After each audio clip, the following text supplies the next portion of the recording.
Y'all, I just made this video, talking and reading the whole time, and I have to redo it because I didn't hit record. Alright, so let's start over again.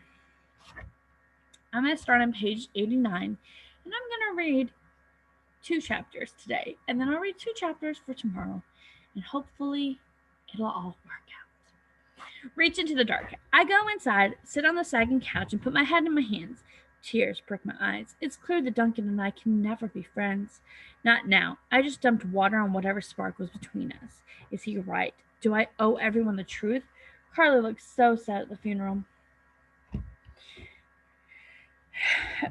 And when I talked to Lauren in the bathroom, it felt like we could be friends. But how can I figure out what really happened that day if people know who I am? They certainly won't tell me anything then. They won't let their guard down. Instead, they'll ask questions about what's happened in the past 10 years. I don't feel like reciting my failures, the merry-go-round of foster care placements, my broken relationship with Tasman, my decision to leave school so I could escape the system. Even Duncan looked at me differently when he thought I was from Seattle than he did when he realized I was the only surviving victim, the coda to a terrible story. This house is the last place I was truly happy. I may not remember my mom, but I do remember Grandma. Curling up together on the couch and watching TV. How I would ask what was for dinner, and she would give me one teasing answer after another, no matter how I protested. Tiger tails with Danophyll sauce, fried tarantula, barbecued unicorn horns. I would get so frustrated, stamping my foot and demanding to know the truth, even though I always ended up being a little disappointed when the real answer was Spanish rice or beef stroganoff. She read to me every night before bed and praised every drawing I made. In her eyes, I was brilliant and beautiful. I want to go back to that time, or at least make it look the same. The couch sits in a 90-degree angle to the window. It's not the same couch, but I still get up and drag it until it sits with its back to the window in the right place.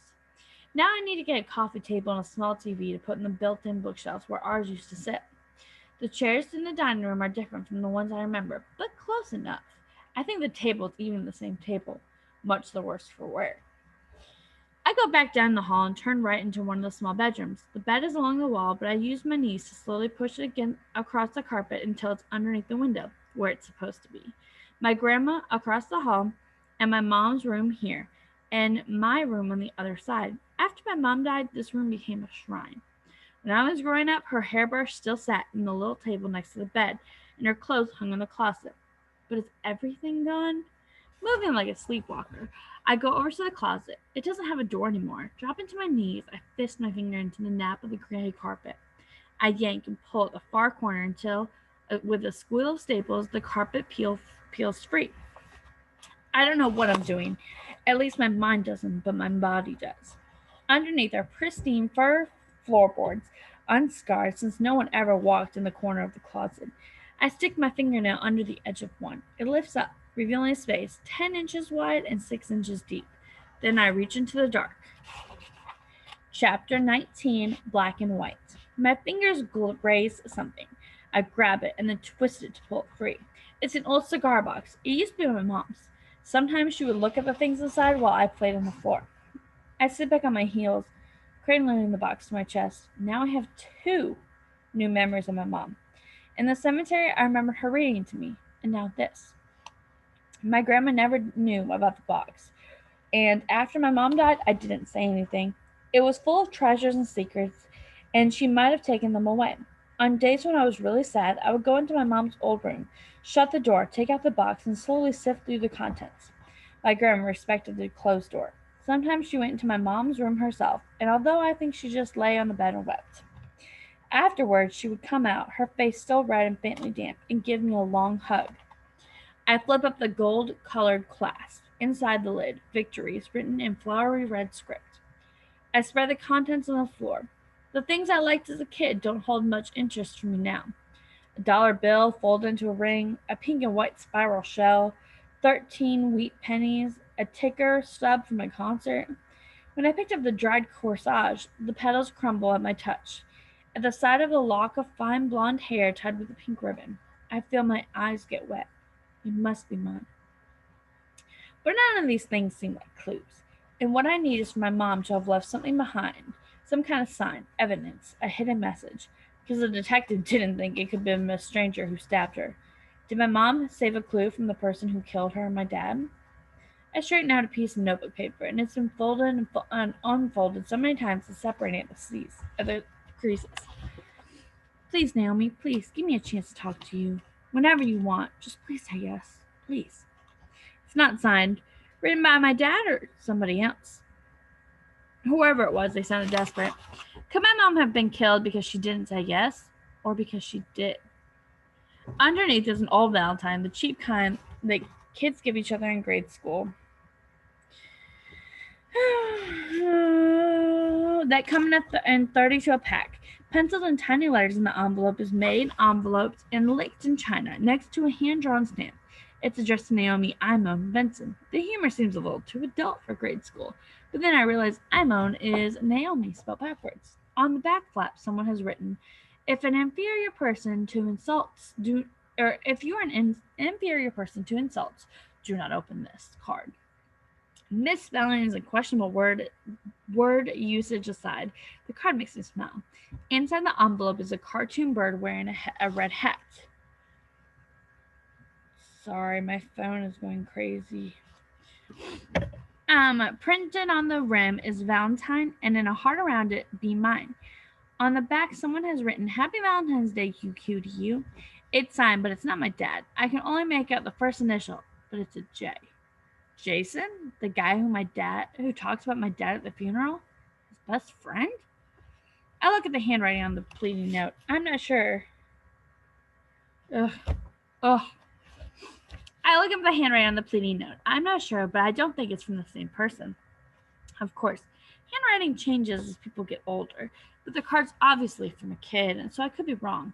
But all the T's in the first note almost look like capital A's, each with a tiny opening at the top where the pen went up and then went back down at a fraction, to the right before curling up at the end. The T's in the Valentine are straight up and down. Did my mom keep this card because it was sweet and funny, or because it was a link to a feeling she hadn't left behind when she outgrew cheap paper plate Valentines?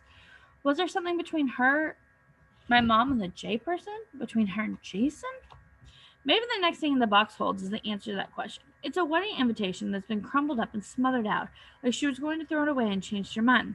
For Jason and Heather, my parents' best friends, I remember seeing Heather's glare at him at the funeral, so I don't think they're together anymore. They'd gotten married about 6 months before my parents died. Even if my mom had been upset about the wedding, even if she had feelings for Jason, how could that have led to her and my dad being murdered in the forest?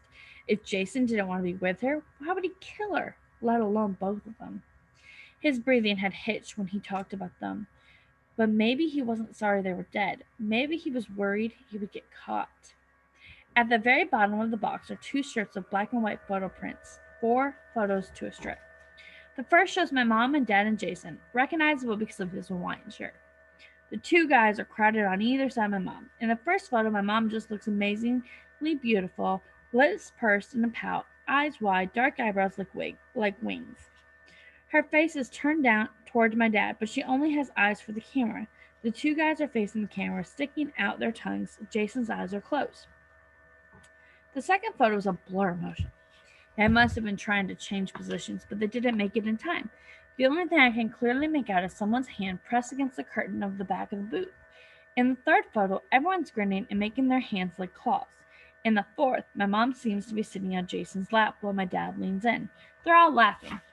If there was ever something between my mom and Jason, did my dad know? The next strip shows only my mom and dad. They're wearing different clothes, so it must have been a different day. Their foreheads are shining like maybe it was summer. My mom's wearing a chunky necklace and her hair is pulled back on one side with a silver barrette.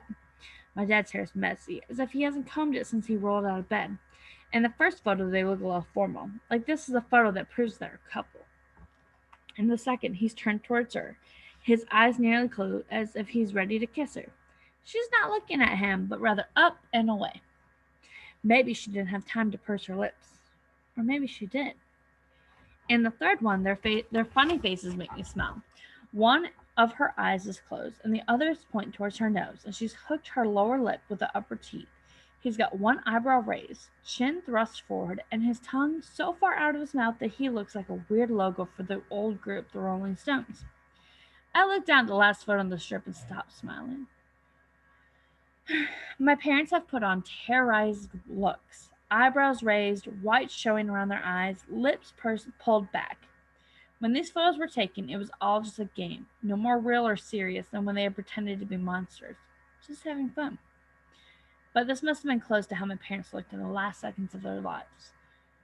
What if it had been like for my mom when the knife first cut her, the 19th time? But now, maybe she's left me for some clues. I need to find out more about what happened between her and Jason. What happened between the three of them, because it might have something to do with why only one of them is still alive. I'm going to read one more chapter. So this last chapter is chapter 20. I do want to talk to you about what I'm expecting you to do today. So I am expecting you today to make a prediction on what you think happened to her parents. So you're going to write that on Buzz. You're going to answer like, I think this is what happened. I think this is who killed him. And you're going to tell me why you think that. So you're making an inference. So you're making a guess, an assumption, something you're going to assume about what happened to her parents. All right. You can use anything we have in the book. You can use just your feeling, but I want it to have at least 2 sentences, okay? Chapter 20, What They Left Behind. Medford's Goodwill smells the same as any Goodwill, like dust, old shoes, musty bookshelves, and disinfectant. Oh, I hate group message.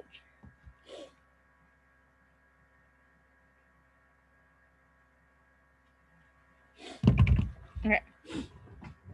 Like dust, old shoes, musty books, and disinfectant. Still, the cool interior is a welcome relief. I grab a cart and start pushing it down with the grain linoleum. One wheel squeaks. Last night I ate from the McDonald's dollar menu, then slept on a bare mattress with only my arms for a pillow. My goal is to get the minimal and hope it comes to less than $40. I need a new set of sheets, a towel, and one of each of the most basic kitchen things, or maybe 2 because I want to have Nora over. Make her some of the foods that she can no longer cook. I think of Duncan and how I'll never be able to invite him over and push the thought away. Chuck asked me to start work tomorrow. So I also need a white shirt to wear with my black pants and maybe a few more summer clothes. Medford seems to be run at least 10 degrees hotter than Portland. It's south of Portland, so in case I know we already looked at it, but I'm just saying. For the queen size bed, I find sheets with different patterns and a pillowcase that doesn't match either sheet. It takes a little longer to find a pillow that's unstained. I don't mind used, but I do have my standards. The kitchen stuff is easier. There's a better selection, and some of the items, like 2 tumblers and a coffee cup, look brand new. I'm in the clothing section holding a white peasant blouse against me to see if it fits when someone says, "That's cute. You should get it." It's the girl with the purple hair from the funeral, Lauren, my cousin, even though she doesn't know it. The girl Duncan said I was hurting by not telling the truth. Today she still has the rings in her nose and ear, but the silver chain connecting them is gone. Despite what she claimed during the argument with her mother, maybe the chain's purpose was to bug people. Thanks. The blouse is $2.99. After a second, I put it in the cart. We talked at the funeral, she says. My name's Lauren. I'm Olivia. I pick up at a pair of cutoffs, not meeting her eyes. What if she recognizes me? The way Duncan did. I'm careful to keep my fingers curled over my scarf. How did you know my uncle? I didn't. I just moved in next door to Nora. She asked me to drive because she wasn't feeling well. I know that house. It's cute. That's where my uncle's girlfriend grew up. She pulls a red sleeveless shirt over the black tank top she's wearing. Medford's small enough that everyone knows everything, I guess. Except who killed my parents. I realize I should say something. Sorry for your loss. Her brows draw together for a second. What? Oh, my uncle? I only remember him and his girlfriend a little bit. So much of her suffering, the way Duncan said. My family spent years not talking about Uncle Terry because most of them secretly thought he was a killer. She takes off the shirt and puts it in the shopping basket. My mom used to wonder if the cops were monitoring her mail or phone calls. Sometimes she even thought Terry did it. So, was her brother like abusive to his girlfriend? I hold my breath. I don't want to know, but I need to. She shakes her head. I don't think so. Her bangs fall back into a perfect straight line above her eyes. Maybe my mom just figured you can never really know what someone's capable of. So now, who does she think did it? I think she's hoping it was a stranger, some drifter who was just passing through, left my uncle's car in Portland and kept on going. Maybe went to the next town or the next state and found some more people to kill. Why is she hoping that? If it were someone here who did it, it would probably be a person she knew, maybe even a friend. A lot of people in this town feel the same.